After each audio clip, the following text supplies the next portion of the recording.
What's up guys, this is B522 from Some Guys on Xbox Live, back with another build and tune video, and today's car is going to be the Toyota GT86. I have the Ryan Turk livery on it because I just came back from the Formula Drift event at Road Atlanta. A lot of fun. If you've never been to one of those events, they're a lot of fun to go to. But so I kind of wanted to make a Formula Drift replica drift setup. So let's get started.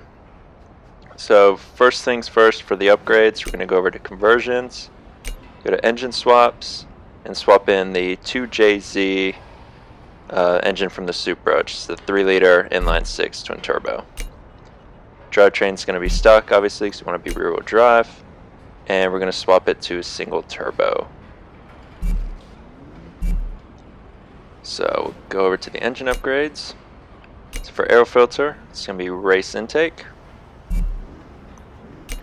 Fuel system, we're going to do race fuel system. We're going to do race ignition, race exhaust, street cams, race valves, race displacement, race pistons and compression. Going to leave the street turbo on, stock intercooler, stock oil and cooling, and stock flywheel. For platform and handling, we're going to do race brakes, race springs and dampers, race front anti-roll bars, race rear anti-roll bars, and race roll cage, and race weight reduction. And on our drivetrain, we're going to do the race clutch, race transmission, race driveline, and race differential.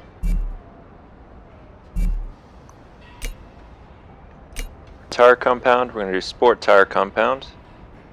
We're going to do the widest front tires, which are 255s, and the second to widest rear tires, which are 285s.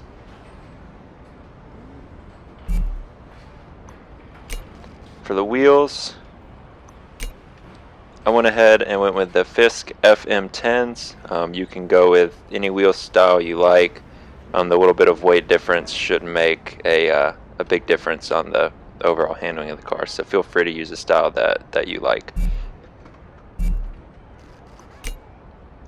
Front wheel size is 18, and the rear wheel size is 18 as well. And over to aero. For the front bumper, you can use any of these front bumpers. Stay away from the Forza race front bumper though, but any of the other bumpers will all work. Rear wing, use the Bxrdy Sport rear wing. Rear bumper, same as the front bumper, use any style you like, whatever works with the livery you're using or which particular one you like the look of. And same thing with side skirts. You can use any one you want.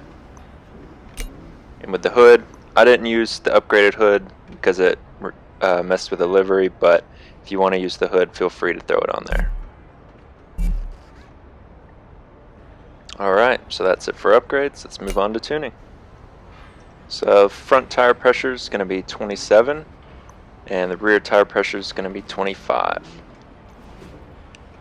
Final drive for gearing is 3.30. First gear is 2.80. Second gear 1.90. Third 1.37. Fourth 1.11. Fifth 0.95. And sixth 0.83. For alignment, we're going to have negative 3.0 camber in the front, negative 2.1 degrees in the rear. going to leave front toe at 0, and rear toe is going to be negative 0.5. Caster is going to be all the way up to 7. Anti-roll bars, 21.7 in the front and 19.3 in the rear. For springs, going to be right around 630 in the front and 571 in the rear. Ride height all the way down to 4.4.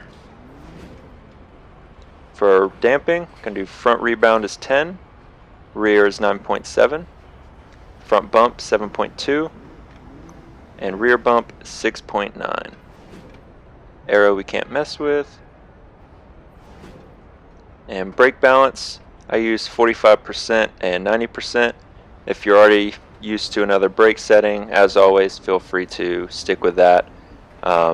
But however, if this is your first drift tune or you're willing to try something different, this works great for me. So for differential, acceleration is 50% and deceleration is 15%. And that's it for the tuning. So let's go take the car for a test drive. So we're going to be running the route over in Nice. That's pretty common for most people into drifting. But the one thing that stands out about this car is the stability of it. Third and fourth gear are going to be the two gears you want to use the most. So third gear for the tighter corners, fourth gear for the longer corners or the more sweeping corners. One thing I hate about this track, there's always traffic cars everywhere.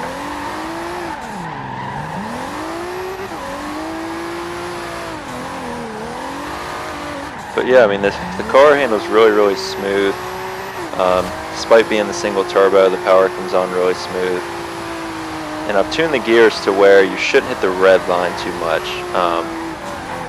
Pretty much keep your foot planted, and it's going to be hovering right in the power band, right at red line, just under red line. But you're not going to be bouncing off the rev limiter and losing power all that much.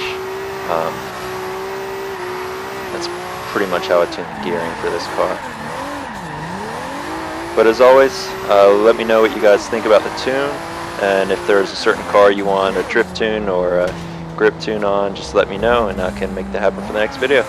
Thanks for watching.